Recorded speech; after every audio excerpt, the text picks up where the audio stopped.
Bonjour à tous et merci de nous retrouver pour le premier numéro de la revue des Unes de cette semaine. À compter du 30 juillet 2025, le Burkina Faso, le Mali et le Niger ne seront plus membres de la CEDEAO. C'est l'information majeure qui est ressortie du 66e sommet de l'organisation qui s'est tenu hier à Abuja, au Nigeria. Et selon Le Matin, une période de transition de 6 mois va s'ouvrir à partir du 29 janvier 2025. Et si à l'issue de cette échéance, les 3 États sahéliens n'ont pas changé d'avis, leur sortie de la CEDEAO sera définitive. À noter que le chef de l'État, Alassane Ouattara, a pris part à ce sommet. En parlant du président de la République, Alassane Ouattara, c'est le choix des jeunes du RHDP pour la présidentielle de 2025. Ils ont été plus de 10 000 à l'affirmer hier au Parc des Sports de Treichville au cours d'une cérémonie d'hommage.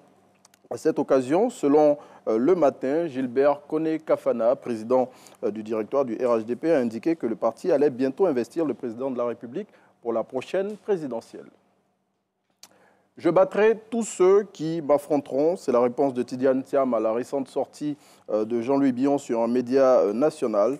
Selon Tidjane Thiam, qui est cité par l'Inter, tous les postes qu'il a occupés jusqu'à ce jour, y compris celui du président du PDCI, il les doit à la force de son travail et non par complaisance. Justin Aka Kwame est le nouveau chef de l'église du christianisme céleste de Côte d'Ivoire.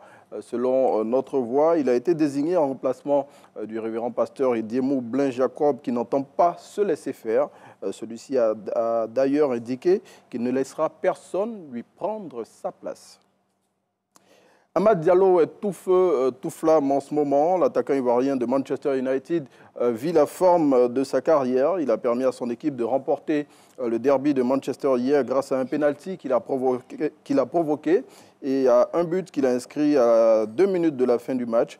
Selon Supersport, la prestation XXL qu'il a livrée hier l'a consacré roi du derby de la ville. Et puis, c'est aujourd'hui que le ballon d'or africain sera remis à Marrakech au Maroc. Bonne chance donc à tous les nominés ivoiriens et particulièrement à Simon Adingra qui est en lice pour le titre de meilleur joueur africain de l'année. C'est ici qu'on s'arrête pour ce numéro de la Revue des Unes. Et nous, on souhaite...